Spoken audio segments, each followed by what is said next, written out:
ubushakashatsi bwagaragaje ko indwara zitandura zikomeje kwiyongera kandi zigahitana ubuzima bw'abatari bake, byatumye Edinox Limited ihitamo kubazanira inyunganiramirire zikozwe mu bimera zunganira ubuvuzi busanzwe zikanongera ubudahangarwa bw'umubiri. Abafite ibibazo bya kanseri, umuvuduko w'amaraso, diabete, umwijima, ibihaha, igifu ndetse n'ubundi burwayi, mwakwifashisha izi nyunganiramirire maze ubuzima bwanyu bukarushaho kumera neza. Izi nyunganiramirire ntizireba abarwayi gusa, ahubwo zigufasha kongera ubudahangarwa bw'umubiri no kugira ubuzima buzira umuze. Inyunganiramirire za Edinox zujuje ubuziranenge kandi ziboneka mu gihugu hose.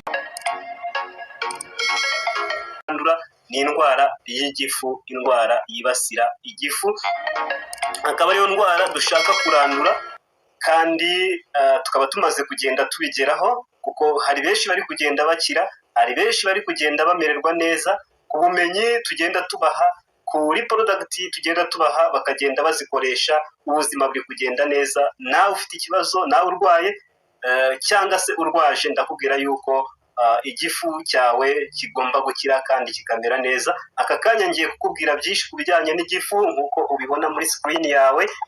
Turareba byinshi ku bijyanye n'igifu, ndakubwira kugira ngo utazacikanwa n'ibindi biganiro cyangwa se n'ibingibi bikaza kugucika hakazagira icyo ubura cyangwa se ubumenyi ubura.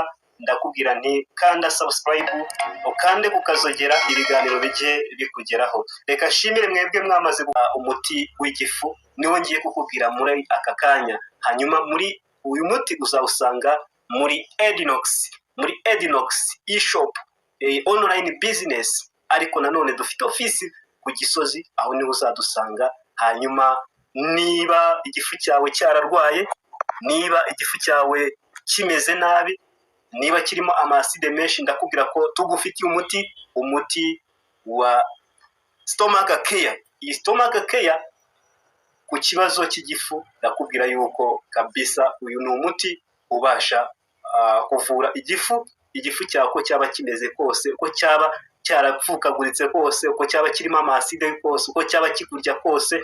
Uyu ni umuti ukozwe mu bimera, wizweho n'abahanga n'abashakashatsi n'abavumbuzi, ndetse bawuha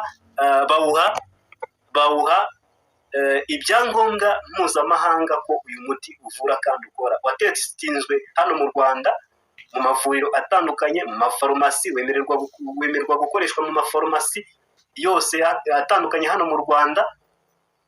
Uyu ni umuti ukora kandi uvura, byemejwe yuko uvura igifu kandi utagira ingaruka, na cyane cyane ko nta chemical ziri chimique zirimo, donc bivuze yuko nta ngaruka ugira ku buzima. Uyu muti niwo uzakuvura igifu. Uyu muti urwaye igifu urawukeneye kandi cyane kugira ngo ukire.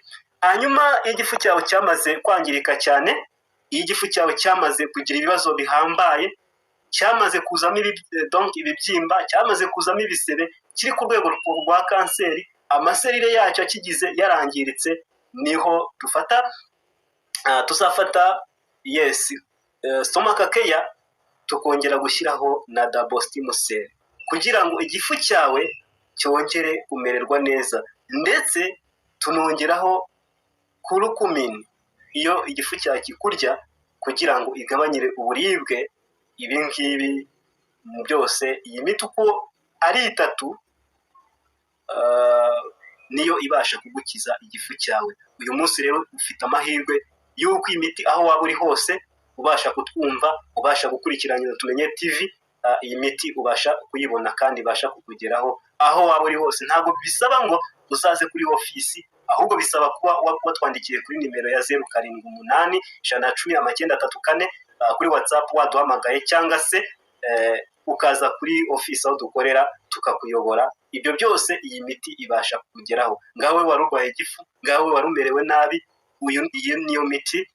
Koresha stomach care, niba ngombwa ushyireho double stem cell ndetse na curcumin. Iyi miti uko ari itatu nuyikoresha, igisubizo cyawe uraba ukigezeho.